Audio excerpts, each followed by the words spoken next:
मैं वीके मिश्रा, राष्ट्रीय अध्यक्ष वेटरन्स इंडिया। आज आप सभी वेटरन्स को कुछ बताना चाहता हूँ। वेटरन्स इंडिया में सभी वेटरन्स पूरे देश में, अलग अलग गांव में, अलग अलग शहर में काफ़ी मेहनत कर रहा है कि किस तरह से वेटरन्स के सम्मान और स्वाभिमान जो है वो रुका रहे और उसमें बढ़ोतरी हो। लेकिन इसके लिए हमें कुछ करना पड़ेगा, हमें खुद एकजुट होना पड़ेगा। हमें पहले आपस में एक दूसरे को सम्मान देना होगा जिसका अभाव है। हम जहाँ रहते हैं वहाँ के आसपास के लोग, वहाँ जो वेटरन्स रह रहे हैं उस वेटरन्स को हमें आइडेंटिफाई करना पड़ेगा, उनकी समस्या का समाधान करना पड़ेगा। मुझे ऐसा लगता है कि रिटायरमेंट के बाद जो हमारे आर्मी एयरफोर्स नेवी के एक सर्विसमैन हैं वो लगभग सभी डिपार्टमेंट में हैं। आप किसी भी एरिया को लेकर देखिए, किसी भी क्षेत्र में जाकर देखिए, यदि 100 फौज सैनिक है तो कुछ लोग एजुकेशन डिपार्टमेंट में हैं, कुछ लोग रेलवे में हैं, कुछ लोग पुलिस डिपार्टमेंट में हैं। जो भी बेसिक एम्यूनिटीज या जो डे टू डे में काम आता है वो सारा डिपार्टमेंट में हमारे लोग हैं। लेकिन हम एक दूसरे को पहचानते नहीं, हमें रिकॉग्निशन नहीं है एक दूसरे का, हम उनके पास अप्रोच नहीं कर पाते, हम उनका सहयोग नहीं कर पाते। इसके लिए हमें एक दूसरे को जानना चाहिए, एक दूसरे से मिलना चाहिए, एक दूसरे को सम्मान करना चाहिए और एक सहयोग की भावना हमें आपस में जनरेट करना चाहिए। मैं चाहता हूँ कि वेटरन्स जो हम पुरुष सैनिक हैं वो त्याग का प्रतीक हैं। हम लोगों ने देश के लिए काफ़ी त्याग किया है, लेकिन इस त्याग का जो एक सही परिचय होना चाहिए, इस त्याग का जो एक रिस्पॉन्स आम पब्लिक से मिलना चाहिए वो नहीं मिल पा रहा है। इसके लिए हो सकता है कि हम लोग भी दोषी हों। मैं चाहता हूँ कि आज इस तरह की ज़रूरत हो गई है कि सब चीज़ से ऊपर उठकर अपने लिए तो सभी लोग मांगते हैं। हम लोग जैसे ही फौज में ज्वाइन किया और कोई लेह में, कोई लद्दाख में, कोई हाई एल्टीट्यूड में पोस्टेड हुआ, वहाँ पे सिर्फ पेमेंट के लिए लोग काम नहीं कर रहे हैं। देश के प्रति त्याग की भावना इतना अधिक है, देश प्रेम इतना ज़्यादा है कि सब चीज़ को भूलकर, पता है उसको कितना कष्ट हो रहा है, -30 डिग्री, -40 डिग्री, -20 डिग्री टेम्परेचर में लोग काम कर रहे हैं कि इस देश को हमें बचाना है। और उसके बाद जब हम रिटायर्ड होते हैं और हमें कई ऐसी चीज़ देखने को मिलता है जो कि हमें लगता है कि देश हित में ये सही नहीं हो रहा है। त्याग की बात कौन करेगा? त्याग की बात तो वो करेगा जिन्होंने त्याग किया है।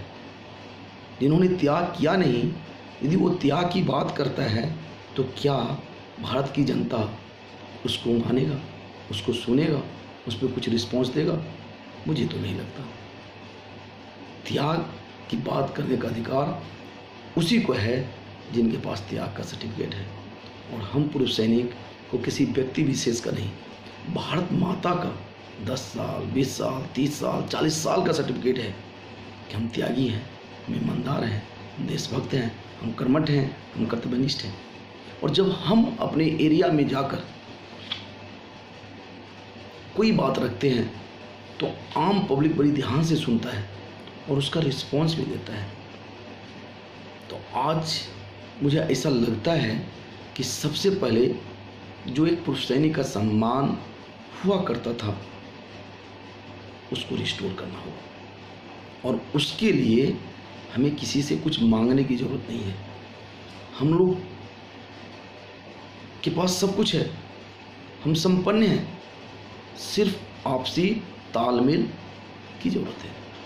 हमें एक कोऑपरेशन और कोऑर्डिनेशन के साथ काम करना होगा। और मुझे पूरा विश्वास है कि यदि ऐसे करने में हम लोग कामयाब हो गए तो हमारा सम्मान और स्वाभिमान तो लौटेगा ही, जो हमारा डिमांड है, जो हमारी एक्चुअल जेन्युइन डिमांड है, उसको भी सरकार सुनेगी और पूरा भी करेगी। आज सभी लोग अपने अपने काम में व्यस्त हैं, किसी के पास कोई टाइम नहीं है, अपने हित की बात करता है। लेकिन ये कैसे संभव हो सकता? ये तो तभी संभव होगा जब देश सुरक्षित है, जब ये देश है। तो आज मुझे ऐसा लगता है और मेरी ऐसी सोच है कि कुछ लोगों को जिन्होंने सच में त्याग किया है, वो कोई और नहीं, वो हम पूर्व सैनिक हैं। इनको आगे आना पड़ेगा, राष्ट्रवाद की बात को रखना पड़ेगा, देशभक्ति की बात करनी होगी, देश के प्रति त्याग की भावना जागृत करना होगा। हमारे प्रधानमंत्री जी कई एक मौके पर उन्होंने कहा कि जो देश के फौजी हैं, जो पूर्व सैनिक हैं, वो भगवान स्वरूप हैं और ये देश के हर एक नागरिक का कर्तव्य बनता है कि देश के सैनिक और पूर्व सैनिक को सैल्यूट करें। मुझे किसी भी तरह का इस बात में और इस सोच में संशय नहीं है, ये तो सच है। लेकिन ये होगा कैसे? अभी वेटरन्स इंडिया प्रधानमंत्री जी को एक चिट्ठी लिखी है कि जो ये बात आपने कहा, इस बात को ग्राउंड पे इम्प्लीमेंट करने के लिए आपको वैसा ही टफ डिसीजन लेना पड़ेगा जैसा कि आपने 8 नवंबर को कहा कि आज और अभी से 500 और 1000 के नोट का लीगल टेंडर खत्म। उसी प्रकार यदि प्रधानमंत्री जी एक डिसीजन लें और देश के हर एक पंचायत और हर एक सरकारी स्कूल को इंस्ट्रक्शन दें कि आपके पंचायत में जितने भी सैनिक और पूर्व सैनिक रहते हैं, उनको किसी भी तरह का फंक्शन हो, खास करके जब राष्ट्रीय फंक्शन हो, चाहे वह 15 अगस्त हो, 26 जनवरी हो, 2 अक्टूबर हो या कोई और भी फंक्शन यदि पंचायत करती है, तो उसमें उन सभी को बुलाकर उनको सम्मान दें। और उनमें से यदि कोई व्यक्ति अपनी त्याग की बात आम पब्लिक के सामने रखना चाहते हैं तो वो रखें, उनकी बात को बड़ी ध्यान से लोग सुनेगा। इसके पीछे मुख्य 2 या 3 कारण है। सबसे बड़ा कारण है कि जो पूर्व सैनिक हैं, जो फौजी है, वो जाति, धर्म, क्षेत्र से ऊपर उठकर काम करता है। और दूसरा, कहीं ना कहीं भारत की हर एक जनता ये मानती है जो देश के सैनिक और पूर्व सैनिक हैं वो त्याग का प्रतीक है और ये कभी स्वार्थ की बात नहीं करता। उनको कोई ऐसी सोच नहीं होती जिससे व्यक्तिगत फायदा हो, और यदि ऐसा होता तो क्या वो इतने हाई अल्टीट्यूड पे लेह में, लद्दाख में, सियाचिन में, ग्लेशियर में काम करता होता? क्या बॉर्डर पे सामने से गोली आती है, पीछे से परिवार का चीख आता है, बच्चे बुलाते हैं कि पापा आइए, मेरा एग्ज़ाम है, हमें गाइड कीजिए। उनके पास कुछ दिखता नहीं, उनको सिर्फ एक समझ में आता है कि इस देश की रक्षा कैसे होगा, इस बॉर्डर को हमें ठीक रखना है, इसकी रक्षा करना है। सब चीज़ को भूल जाता है, अपनी जान की हथेली पर लेकर के वो देश की रक्षा करता है। और ऐसे व्यक्ति यदि कुछ समाज में रखता है, बात करता है, तो समाज बड़ी बेसब्री से और पूरी कंसंट्रेशन के साथ उसको सुनता है। इसलिए मैं आप सभी पूर्व सैनिक से, सारे वेटरन से मैं अनुरोध करना चाहता हूँ कि ठीक है, जो हमारी ज़रूरत है वो तो पूरा होनी चाहिए, जो हमारा अधिकार है, जो हमारा डिमांड है, उसको सरकार को देना चाहिए। और बहुत ऐसी डिमांड है जो अभी सरकार ने लिस्टिंग कर नहीं रखा है, लेकिन इसके लिए हमें एक रिकॉग्निशन की ज़रूरत है। सरकार को लगे कि हम लोग रिटायरमेंट के बाद भी इस राष्ट्रवाद, देशभक्ति और देश के प्रति त्याग की भावना जागृत करने में अहम भूमिका निभा रहे हैं। सरकार को क्या दिक्कत हो सकता है? रेलवे कर्मचारी को रिटायरमेंट के बाद वो पास देते हैं, तो क्या फौजी को नहीं दे सकते? बहुत संसाधन है सरकार के पास। ऐसी कई चीज़ें हैं। देश में 35 राज्य और यूटी है, और अलग अलग राज्य में अलग अलग तरह का स्टेट गवर्नमेंट की तरफ से फैसिलिटीज है। क्या यदि हम सभी मिलकर उसको आइडेंटिफाई करें कि इस स्टेट में ये फैसिलिटीज है, दूसरे स्टेट में नहीं है, और उस स्टेट के चीफ मिनिस्टर के पास अप्रोच करें, तो नहीं होगा। हमें सबसे बड़ी ज़रूरत जो है, हमें सब कुछ से ऊपर उठकर खुद एक दूसरे का सम्मान और स्वाभिमान की रक्षा करनी होगी। हमें एकजुट होना पड़ेगा, हमें एकजुट को प्रकट करना होगा, तभी हमारी रिकॉग्निशन होगी। और इसके लिए आप सभी लोगों की ज़रूरत है। आप अपना समय देते हैं, आप अपने रिश्तेदार की शादी विवाह में जाते हैं, 2 दिन 4 दिन बिता के आते हैं। क्या हम लोग 10 मिनट, आज जो सोशल मीडिया का युग चला हुआ है, सबके पास मोबाइल है, सबके पास में नेट है, तो क्या हम 10 मिनट अपनी बात को, अपनी सोच को, अपनी सुझाव को, हम जो सपोर्ट कर सकते हैं दूसरे फौजियों के लिए, उसके परिवार के लिए, विडो के लिए, वो नहीं लिख सकते? लिख सकते हैं। तो वेटरन्स इंडिया मानती है कि आज सबसे बड़ी जो ज़रूरत है, वो ज़रूरत है कि हर एक पूर्व सैनिकों का आत्मसम्मान की रक्षा। इसलिए वेटरन्स इंडिया कहती है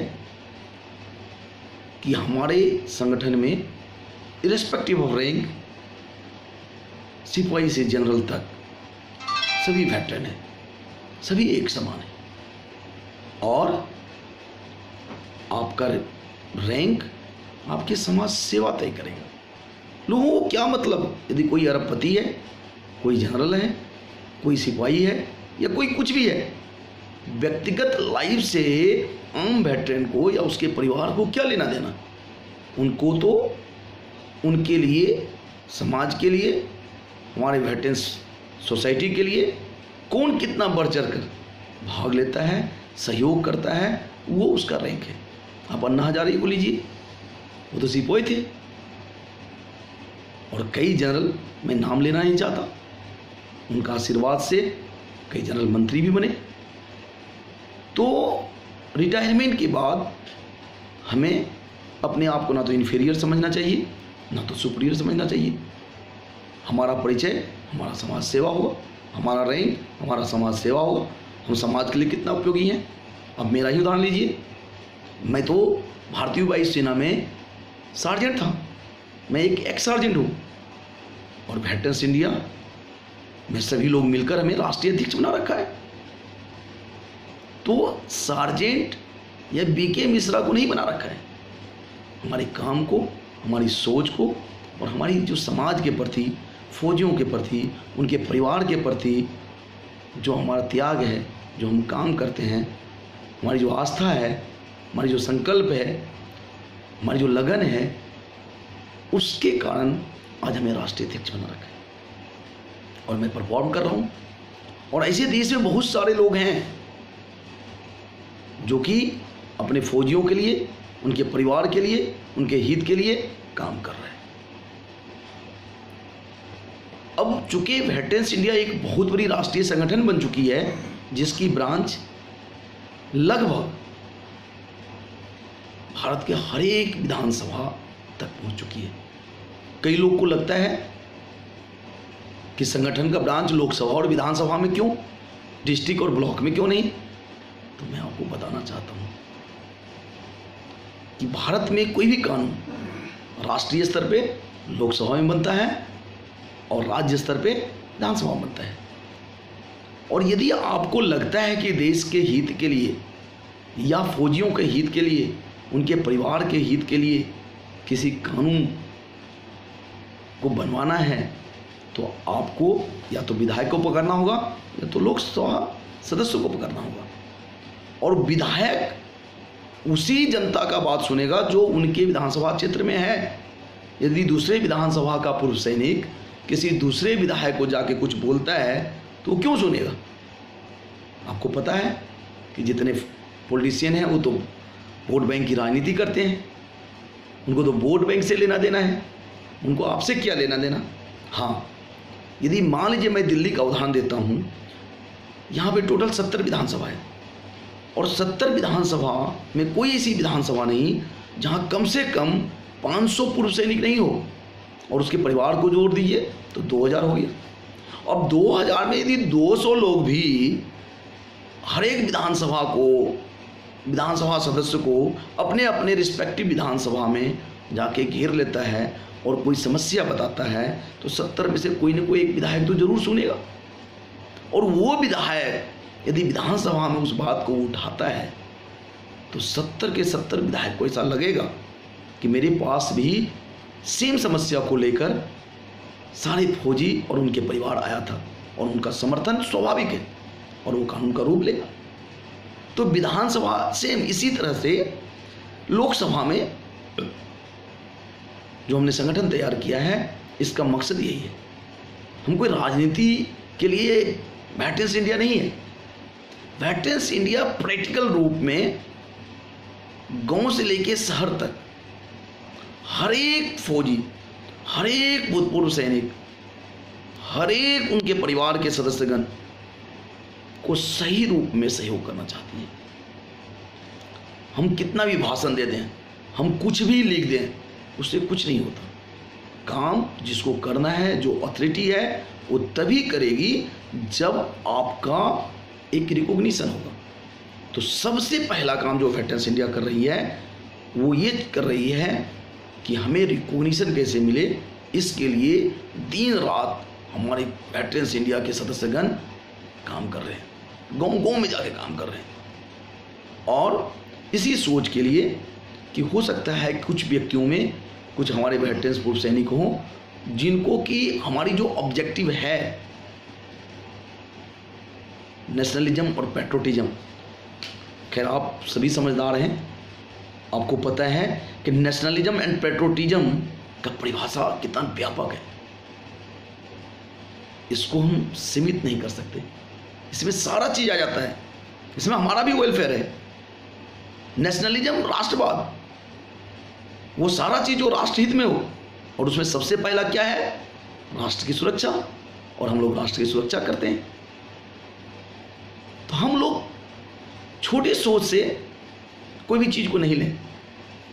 राष्ट्रवाद की जब बात आती है तो सबसे अगला पंक्ति में हम फौजी खड़े होते हैं। आप देखते हैं 15 अगस्त 26 जनवरी के जब प्रोग्राम होता है तो आप देखे होंगे कि जो परमवीर चक्र अवार्डी हैं उनको सबसे आगे पैरेड को लीड करने के लिए भेजा जाता है। वो देश के शान है। इसलिए वेटरन्स इंडिया अप्रैल माह में अभी डेट और जगह ये तो तय हो चुका है कि दिल्ली में होना है, लेकिन दिल्ली में कहाँ पे होगा, कैंटोनमेंट एरिया में ही मोस्ट प्रॉब्ली होगी, वो आप लोगों को बताया जाएगा। एक नेशनल कन्वेंशन करने जा रही है जिसमें जो भी हमारे वेटरन्स समाज सेवा में रुचि रखता है और उनके पास सफिशिएंट टाइम है, तो वो चाहते हैं कि वो अपने देश, अपने राज्य के स्टेट कोर कमेटी जो 10 लोगों की होगी उसमें शामिल होना चाहते हैं, एक्टिवली लेकिन होना चाहिए। तो वो सभी हमारे नेशनल कन्वेंशन में आमंत्रित हैं।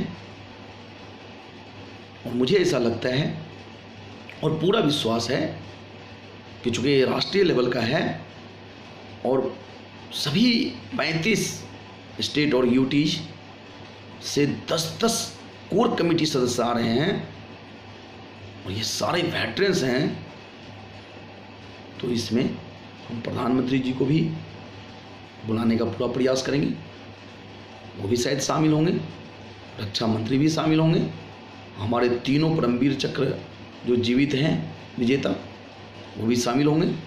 इसके अलावा और भी कई डिग्निटरीज जिनको राष्ट्रवाद, देशभक्ति और देश के प्रति त्याग की भावना जागृत करने में रुचि होगा, वो सभी लोग आएंगे। हम लगभग सभी लोगों को आमंत्रित करने का प्रयास करेंगे, क्योंकि हमें किसी पार्टी पॉलिटिक्स से लेना देना नहीं, किसी जाति धर्म से लेना देना नहीं। हम तो भारतीय हैं और वो सारा भारतीय हमारे यहाँ वेलकम है, जो हमारी वेटरन्स इंडिया के मुहिम को आगे बढ़ाने में सहयोग करेगा।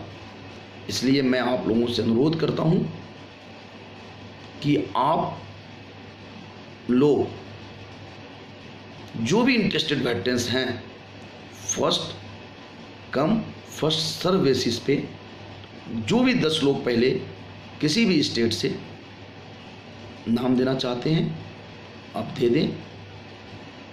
और मुझे ऐसा लगता है कि सारे स्टेट प्रेसिडेंट भी शायद 3-3 नाम सेलेक्ट कर चुके हैं, तो 10 में से 3 नाम के बाद 7 ही नाम बचता है।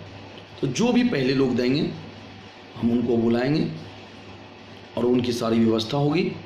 ये 2 दिन का नेशनल कन्वेंशन होगा, जिसमें एक वर्कशॉप भी होगा, जिसमें वेटरन्स इंडिया का क्या आइडियोलॉजी है उस पर भी गहराई से चर्चा होगी। आप सभी लोगों से सलाह लिया जाएगा और आप सभी लोगों को बोलने का मौका मिलेगा, अपनी विचार रखने का मौका मिलेगा और आप सबों का सम्मान उतना ही होगा जितना कि उस कन्वेंशन में आए हुए जो सबसे बड़े व्यक्ति होंगे, सम्मानित व्यक्ति होंगे, उतना ही आपका भी होगा, क्योंकि हमारे लिए आप गेस्ट होंगे और आप राष्ट्र निर्माण में, राष्ट्रभक्ति में, राष्ट्रवाद को मजबूत करने में और राष्ट्र के प्रति त्याग की भावना जागृत करने में अहम भूमिका निभाने जा रहे हैं। आपकी रुचि है, ये आपका एक त्याग होगा, तो आपका सम्मान होना स्वाभाविक है। तो मैं आप लोगों से अनुरोध करता हूँ कि जो भी है हमारे फौजी, मतलब पूर्व सैनिक, या उसका वर्टिकल या हॉरिजॉन्टल रिलेटिव, वर्टिकल रिलेटिव का मतलब फादर और सन, और हॉरिजॉन्टल रिलेटिव का मतलब भाई और बहन, इंटरेस्टेड हैं, वो हमारा जो ईमेल आईडी है वेटरन्स इंडिया का, आप उसको नोट कर लें। Veterans VETRANSINDIA47@gmail.com। फिर से मैं बोल रहा हूँ, VETRANSINDIA47@gmail.com पे आप अपना बायोडाटा, अपने एरिया का पूरा डिटेल और किस राज्य को आप रिप्रेजेंट करना चाहते हैं या किस राज्य से आप बिलोंग करते हैं वो भी आप लिखें। और मेरा नंबर भी आप ले लीजिए, 9711616290। फिर से मैं एक बार बोल रहा हूँ, 9711616290 पे भी आप हमसे बात करके आप बता सकते हैं। और बड़ा मज़ा आएगा आपको। यदि आपने समाज सेवा किया है तो आपको पता होगा कि समाज सेवा का क्या मज़ा है। मैं देश के हर एक क्षेत्र में जाता हूँ और जो हमें सम्मान मिलता है, मेरे पास शब्द नहीं है कि मैं उस सम्मान को कैसे आपके सामने रखूं। हाँ, कुछ लोग अपने काम में मजबूरियां हैं, व्यस्तता है, बच्चे को पढ़ाना है, काम करना है, ड्यूटी करना है, तो उसमें व्यस्त हैं, लेकिन फिर भी आप चाहें तो 10 मिनट तो निकाल ही सकते हैं डेली। बहुत मज़ा आएगा, बहुत मज़ा आएगा। आप करके देखिए और वेटरन्स इंडिया को आप सहयोग कीजिए। और आपको विश्वास दिलाता हूँ कि वेटरन्स इंडिया का कोई व्यक्तिगत निजी स्वार्थ नहीं है और इसमें चाहे कोई भी रैंक के लोग हों, वो सभी वेटरन हैं रिटायरमेंट के बाद, और उनका रैंक, उनके काम, समाज सेवा, उनकी सोच और वो कितना लोगों के आत्म सम्मान का सुरक्षा कर सकते हैं, उसके हिसाब से उनका रैंक है। आप भी आइए, आपको लगता है कि आप अपने राज्य को लीड कर सकते हैं तो आप प्रूव कीजिए, और आपको स्टेट प्रेसिडेंट बनाया जाएगा, स्टेट प्रेसिडेंट के टीम में लिया जाएगा। आप 10 मेंबर्स कोर कमेटी जो सारी पॉलिसी को डिसाइड करेगा स्टेट में, आपको उसमें रखा जाएगा। और उससे भी ज़्यादा यदि आपके पास समय है और रिसोर्सेस है और रुचि है तो आप राष्ट्रीय टीम में भी आ सकते हैं। सभी के लिए सारा पद खुला है। तो शायद मेरी बात अब तक पहुंची होगी, और मैं पहुंचाने में मुझे ऐसा लगता है कि मैं कामयाब होऊंगा, क्योंकि मैंने जो भी कहा उसमें मेरा कोई भी व्यक्तिगत लेना देना नहीं है, क्योंकि मैं आज जो भी हूँ इस फौज के कारण हूँ। यदि ऐसा नहीं होता, फौज में नहीं आया होता, तो आज मैं भी खेत में हल जोतता होता।